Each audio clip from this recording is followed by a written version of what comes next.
I'm sure by now, in the year 2022, almost every single one of you has a smartphone and access to social media. And every time you open Snapchat, Instagram, or TikTok, for example, and you want to post a new selfie or story, you're given access to multiple social media filters.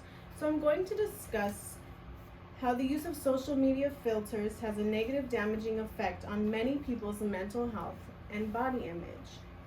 First, I will explain what social media filters are.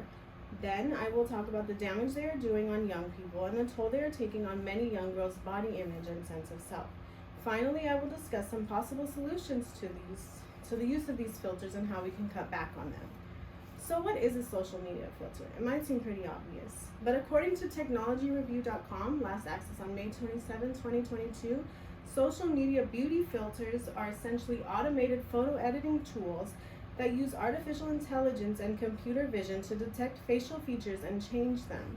This technology is allowing computers to change the way someone's face looks. These filters can make a person's face look perfect.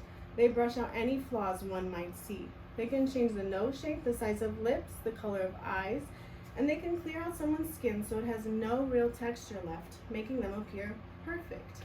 Sometimes you're not even able to recognize yourself when you look at the filtered photo. The person in the selfie is no longer you. And for some people, this can be really damaging because when they're looking at the filtered photo and they look at their mirrored reflection, they're not adding up, but they want to look like the picture in the filtered photo. So now you know what a social media filter is. I'm going to explain the toll they are taking on many people's mental health and the negative effects they are having on body image and sense of self, especially in young girls and women. For many people, especially young girls, even girls as young as 10 and 11, probably even younger, are struggling with their self-worth and their own body image. According to an article written by Claire Prescott titled, "I Wish I Was Wearing a Filter Right Now, an exploration of identity and subjectivity of 10 and 11-year-olds' social media use." First, I would just like to point out how sad it is that girls as young as 10 years old wish they were walking around with a filter instead of their own face. Due to the rise in social media, beauty filters, and augmented reality, these girls already feel that something is wrong with them. We should be telling girls at this young age that they are perfect. Everyone is different, and there's not even a real version of what perfect is. Girls in high school are going to extreme measures to fit in and be perfect online and in person. If they're not getting the same amount of likes as their peers or online celebrities, their self-worth goes down. Now these kids are struggling with making friends in real life and having an online presence. Many times their online presence is more important than real life. Online, they're being looked at and judged by people they've never even met, and people around the whole world have access to their photos. That's a huge pressure to put on someone. And it's not even a real life problem, yet sometimes this is taking over their whole entire life. Many girls develop body dysmorphia or eating disorders in order to maintain this perfect image.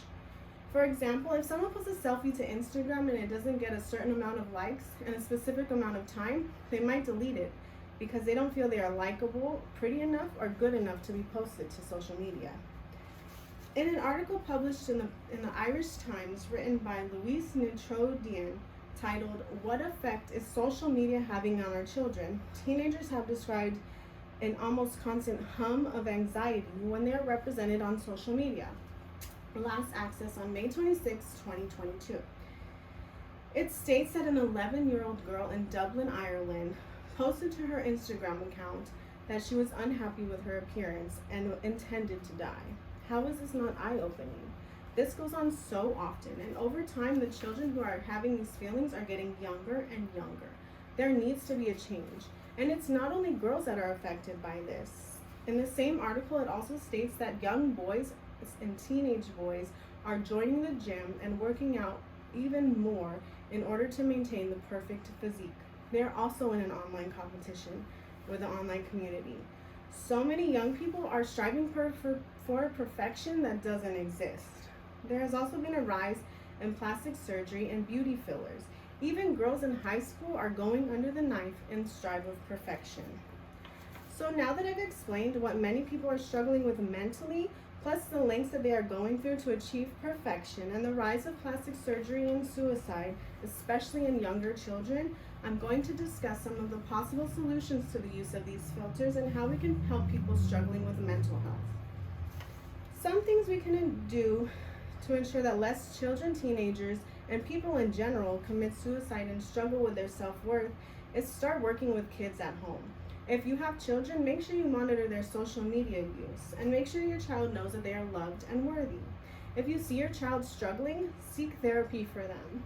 Maybe we can start offering more mental services in schools, even elementary schools. Have more counseling centers and therapists on campuses. As a whole, people should start normalizing getting mental health help. In some states, such as Texas and Illinois, filters have been banned on social media.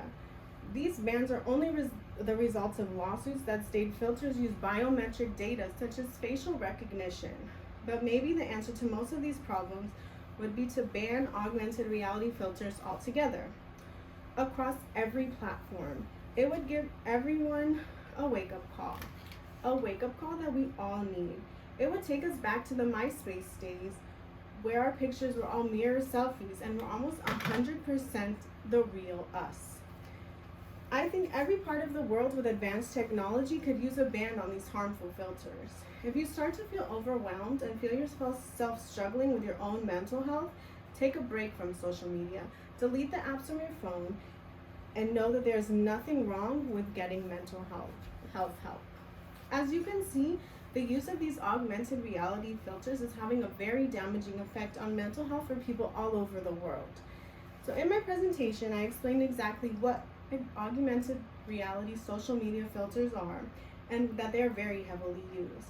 I also explained that they are having a negative effect on people's self-worth and body image, and then I explained the importance of seeking mental health and a possible solution such as banning filters altogether.